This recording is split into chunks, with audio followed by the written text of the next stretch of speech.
వచ్చినప్పుడు మన బంగారు కుటుంబాలను ఒకరిని రామ్మ నువ్వేనా మైక్ ఇవే ఈ అమ్మాయి మాట్లాడుతుంది, అక్కడ మార్గదర్శి మాట్లాడతారు.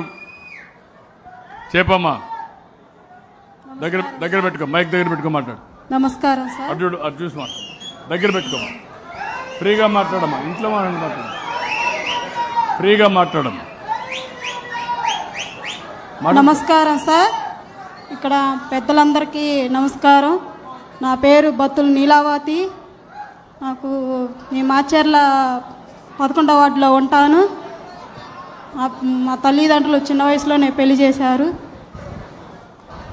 మా భర్త చనిపోయి 3 సంవత్సరాలు అవుతుంది. మా భర్త చనిపోయిన కాడి నుంచి నాకు 3 పిల్లలు సార్.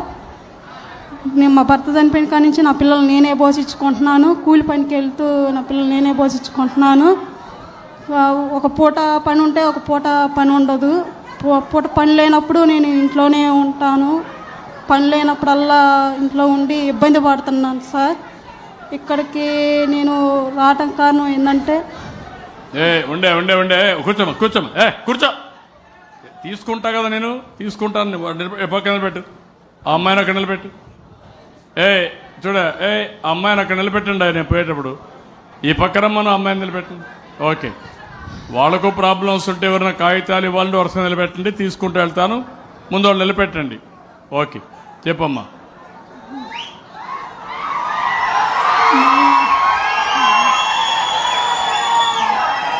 రెండు పనులు కావాలి, వాళ్ళ అవసరాలు కూడా తీరాలి, మనం అనుకున్న లార్జర్ పర్పస్ కూడా నెరవేరాలి. చెప్పమ్మా. ఓ పూట పని ఉంటే ఓ పూట పని ఉండలేదు సార్. పనులు లేక ఇబ్బంది పడతా ఉన్నాను. పిల్లల్ని చదివించుకుంటున్నాను సార్. ఏం చదువుతారమ్మా పిల్లలు? పిల్లలు పెద్ద అబ్బాయి 7వ క్లాస్ చదువుతున్నాడు సార్. 2వ అబ్బాయి 4వ క్లాస్ చదువుతున్నాడు. 3వ అబ్బాయి 2వ క్లాస్ చదువుతున్నాడు. ముగ్గురికి తల్లికి వందనం వచ్చిందమ్మా? వచ్చింది సార్. మీ ఇంట్లో పెద్దవాళ్ళు ఎవరన్నా, ముసలి వాళ్ళు ఎవరన్నా ఉన్నారమ్మా? ఎవరు లేరు సార్. ఎవరు లేరు సార్. మీ తల్లి గారి తల్లిదండ్రి ఉన్నారు సార్. వాళ్ళు ఉన్నారు సార్. వాళ్ళు ఏం చేస్తారమ్మా? మా నాన్న నాపరాయ పనికి వెళ్తాడు. మా అమ్మ పొలం పనికి వెళ్ళొద్దు సార్. మేము కూడా పొలం పనికి వెళ్ళి. మీ అత్త మామలు ఎవరు లేరా? మా అత్త మామయ్య ఉన్నారు. మా అత్త మామయ్య ఇడిపోయి ఎవరు బతుకులు వాళ్ళే బతుకుతున్నారు సార్. వాళ్ళు వేరేగా ఉన్నారు, నువ్వు ఒకటే ఉన్నావు. ఇప్పుడు ఈ అమ్మాయి చూశారు, పేద కుటుంబం, తల్లి తండ్రి కూడా పేదవాళ్ళు, కూలికి వెళ్తారు. అత్త మామ కూడా సహకరించడం లేదు. 3 పిల్లలు, ఒంటరి మహిళ. నీకు వితంతు పింఛన్ వస్తుందమ్మా? రావట్లేదు సార్. ఎందుకు రావడం లేదమ్మా? నాకు ఆధార్ కార్డులు సక్రంగా లేవని రాలేదు సార్. ఆధార్ కార్డులు పెట్టుకునేసరికి టైం అయిపోయిందని పెట్టుకోలేదు సార్. కదమ్మా, ఈ మధ్య మహిళ వితంతు పింఛన్లు ఇచ్చాం కదా. ఈ మధ్య వితంతు పింఛన్లు ఇచ్చాం కదా. ఇవ్వలేదు సార్. భర్త పింఛను భార్యకి ఇస్తా అన్నారు సార్. పాత వాళ్ళకి ఇవ్వలేదా 3 ఏళ్ళు?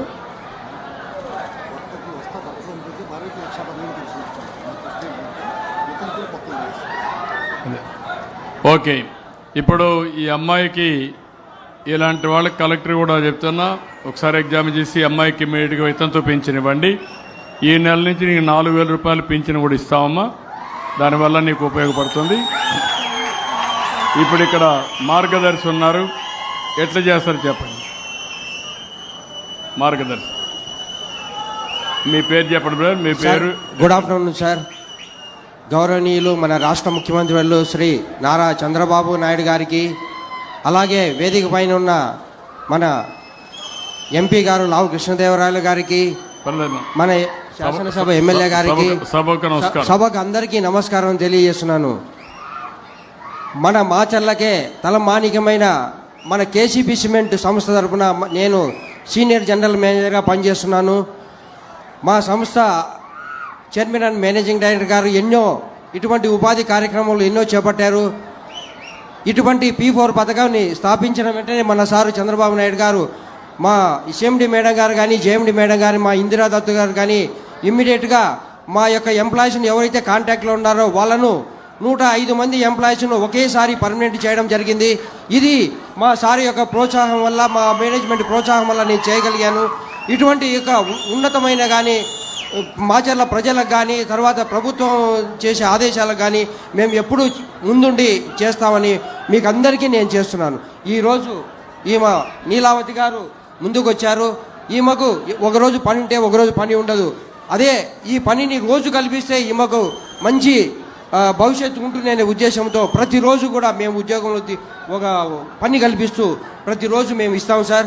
ఇచ్చేసి ఆ తర్వాత ఖాళీ టైంలో ఏమన్నా ఉంటే కూడా కుట్టు మిషన్ ఇస్తే కుట్టు మిషన్ కొట్టుకుంటే కూడా వారి యొక్క జీవనోపాధి కానీ వాళ్ళ పిల్లలను చదివించేదానికి కానీ మంచి భవిష్యత్తు ఉంటుందనే ఉద్దేశంతోనే ఇటువంటి కార్యక్రమం చేస్తున్నాం సార్. ఇంకా ఇదే విధంగా P4 కార్యక్రమంలో భాగంగానే ఇంకా కుట్టు మిషన్లు పంపిణీ చేసేదానికి మా మేనేజ్మెంట్ వారు కూడా ఈ యొక్క CSR యాక్టివ్లో ఒక 50 మిషన్లు శాంక్షన్ చేశారు సార్. అదేవిధంగా మేము తప్పకుండా ఏదైతే పేద ప్రజలు ఉన్నారో మేము తప్పకుండా చేసి వారి యొక్క అవసరాలను మేము తీర్చుకుంటూ ఉంటాం. ఆ ముగ్గురు పిల్లల్ని చదివించే బాధ్యత మీది. ఇప్పుడు గవర్నమెంట్ 15,000 ఇస్తున్నాం.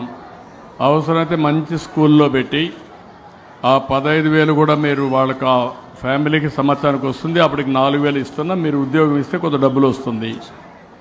ఆ డబ్బులంతా కూడా పూల్ చేసి ఈవిడ బాగుపడడం, పిల్లల్ని ఉన్నతమైన చదువులు చదివించి మీరు వాళ్ళ జీవితాల్లో స్థిరపడే విధంగా చేసే బాధ్యత KCP తీసుకోవాలి.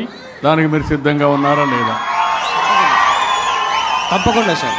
అది తీసుకొని ఇప్పటి నుంచి వాళ్ళ ఫ్యామిలీ ఒక ప్రణాళిక తయారు చేసి ఒక విజన్ తయారు చేసి ఆ కుటుంబాన్ని బాగు చేయాలి. ఈవిడ కూడా ఏం చదువుకున్నాం మనం?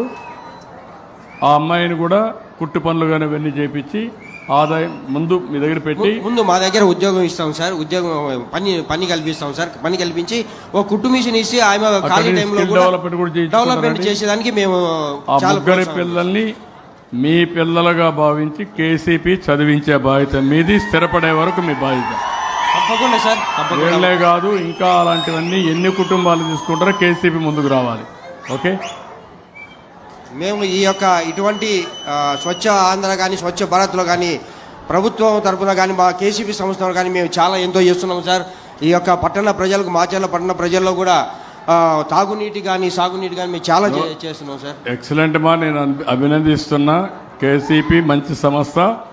కానీ ఇప్పుడు నేను కోరేది మీరు మేనేజ్మెంట్ మీకు ఎట్లయితే KCP దత్ గారు పైకి వచ్చారో ఈరోజు మీకు బంగారు కుటుంబాన్ని అప్పచెప్తున్నా. బంగారు కుటుంబం రేపు రాబోయే రోజుల్లో మార్గదర్శిగా తయారు కావాలి. 10 కుటుంబాలను ఆదుకోవాలి. అదే మీకు అందరికీ ఈరోజు చెప్పాను నేను. అంటే పేదవాడు ఎప్పటికీ పేదవాడుగా ఉండడానికి వీలు లేదు.